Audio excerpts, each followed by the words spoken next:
Welcome back, Mech Warriors. This is Oba 10025 with the Cold-Blooded Blood-Asp Clan Collection. I'll say that 5 times fast. We went over this in the First Circuit podcast number 26 with about if it's good or bad, but I'm gonna give you my own thoughts about it, the good and bad about it. So let's go over the good first. Now, if you get it before February 28th at 11:59 p.m., expires in 25 days, 11 hours, 11 minutes, and 53 seconds. You do get the early adopter rewards, which are worth it.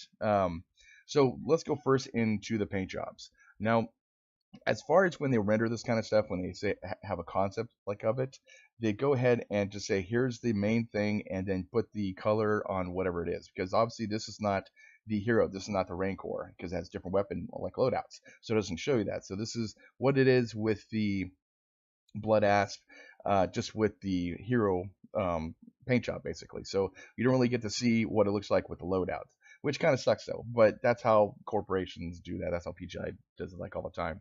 Now, as far as the special one, I like this. It's cool because I'm pretty sure this is one separate paint job. So you can have like a really nice color for this, or have this black and have this be like orange or something.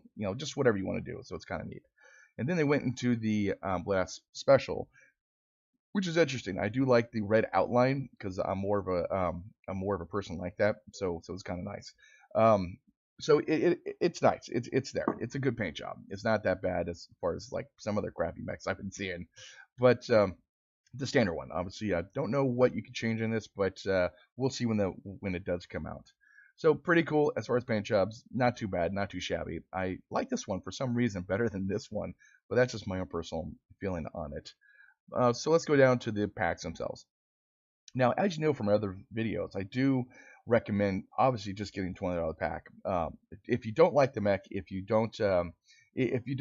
kind of on the wall on getting the mech and don't want to spend too much money, $20 pack is well worth it because you do get the 3 mechs, 3 bays, 30 days active premium time, and the Warhorns, which lately they've been pretty good.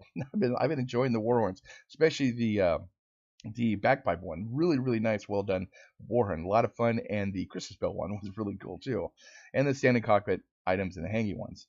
So if you're on the wall of getting this and basically I don't know if I want to get it, think that the premium time is 30 days of premium time, which normally costs $12 at their website, and then you get for $8 you get the 3 mechs, 3 bays, and the 3 items, and then titles. But we don't need no stinking badges, so I don't want to worry about that. So the badges, I don't think anyone really cares about that much anymore.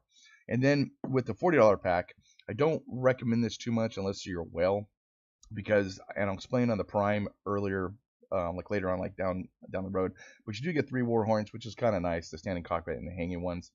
2 titles, and we don't need no stinking badges. 4 mech bays in 60 days premium time, which normally that'll be $24. So if you got the money and you want the premium time, this is well worth it because you get all the different goodies for a little bit more money, especially with the $20 pack for $8 more bucks. You get a lot more goodies. So get it before the and the mech ships on May 22nd. I think it's like 7 days before, before my birthday, which is kind of cool. So, and then the heroes, $15, and the add-ons obviously for $15, $15 for those. The whole pack's $70. Okay. The early adapter rewards get it, like I said before February 28th. You do get the items, which they've been coming out with some really cool cockpit items. And as far as like I know on the Uzil, it's really cool to watch your Uzil mech walking. It's kind of neat. The pattern, I really do like this cabin. I really do like this because I have it on my oh god.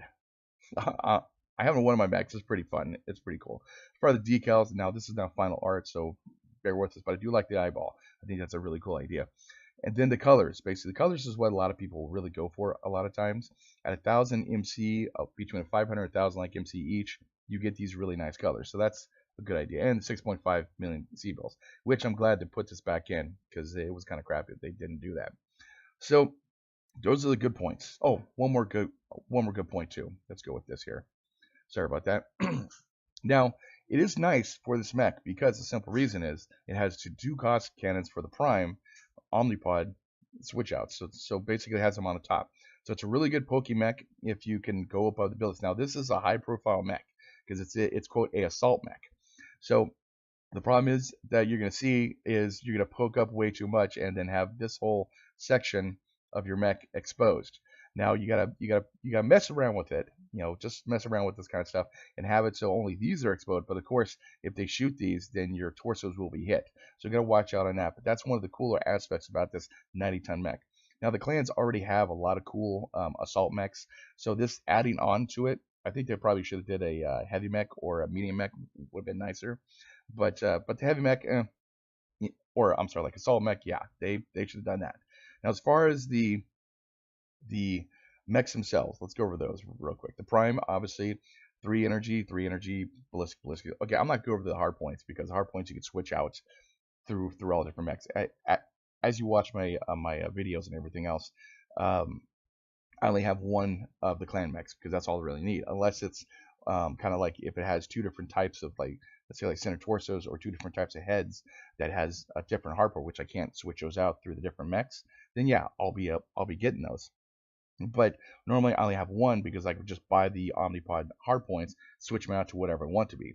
And plus also this will be for C builds for I don't know, in about like 4 or 5 months, like anyways, where these two will be, and not the Rancor. So the hard points are not the reason why you actually purchase the mech. You purchase the mech for actually what's inside the mech itself, and basically all the different stuff. So since it's an Omni mech, it is fixed on a bunch of different aspects of the mech, so really can't change it that much. So really have to watch out when you purchase these. Is with the Prime, it does have the two ballistics, so you can switch out these. With the A, it has the jump jets and the ECM capable, which is one of the best aspects of this. Now, as far as a assault mech, it's like 1.5 or 2 tons to go put a jump jet on. Normally, you don't do that, but since you're a 90-ton mech, I would recommend putting one jump jet in the center torso, just so it could turn around a lot quicker. Because those little bastard piranhas are coming up behind you. You want that on your, you want to be able to turn really quick if you can. That's what a jump jet does for a assault mech. As far as the other two, I wouldn't really care about those because you're not going to use those to go and jump up and shoot people to be a Pop Tart. That's what the Uzil is for. That's what the Vindicator is for. That's what a lot of other mechs are for. As far as the B, it does just come with the ECM, which is not bad. Don't get me wrong. But I do feel that with the Prime, you're able to move these over. So say you want to have just a ballistic mech or the Prime mech basically with a bunch of different like energy with ECM. So you move these over. You have 6 energy. Switch over the B for that like energy over here in case you want the jump jet.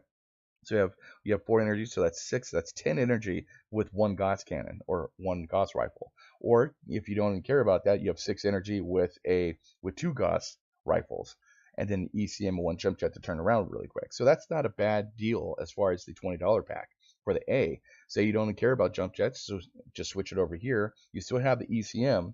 You could have like a full like energy boat with 10 energy. Just move the left arm or right arm over to the B, put them on your ankle, put them like on your arms. That's kind of cool. That's actually really nice to go and do that. So that's 10 energy you have, and then you could even have the and plus a 1 Gauss cannon or even LB20s, whatever you can put on there. So the basic pack is definitely well worth it.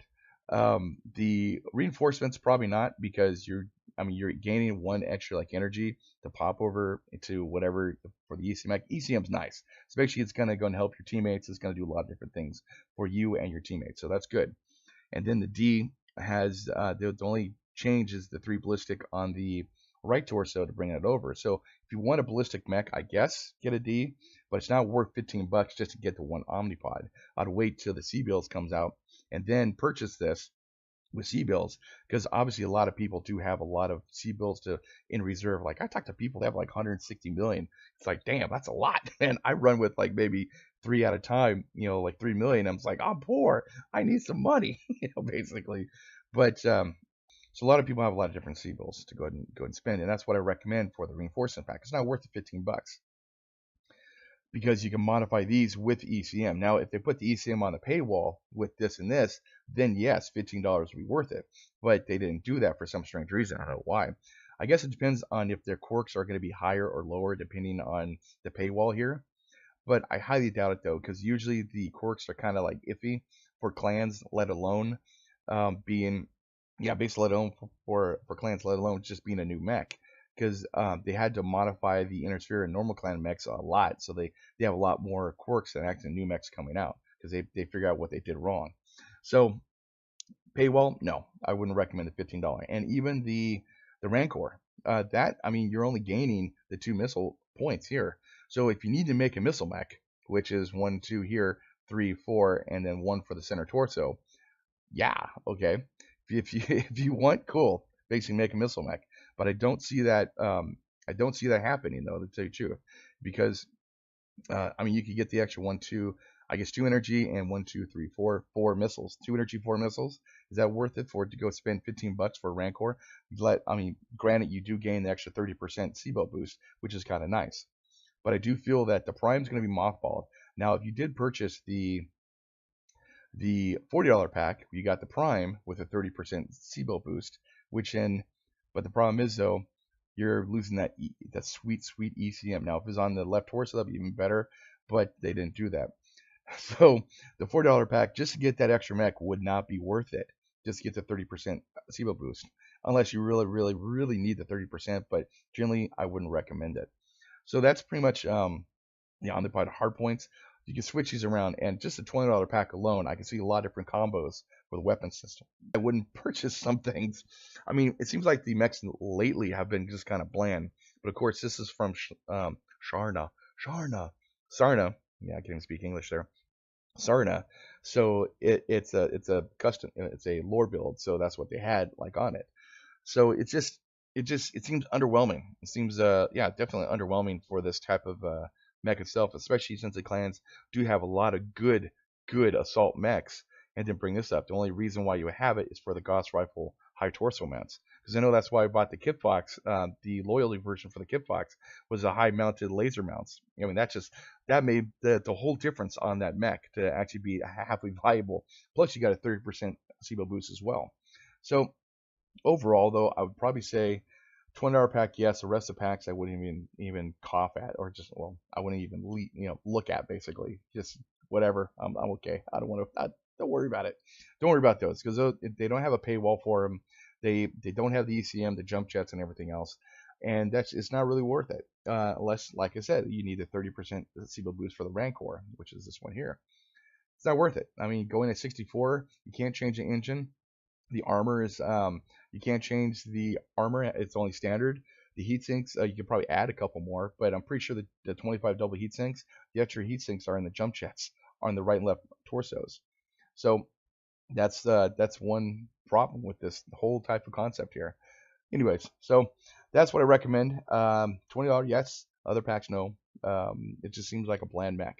It just seems like, I'm done. It's like, okay.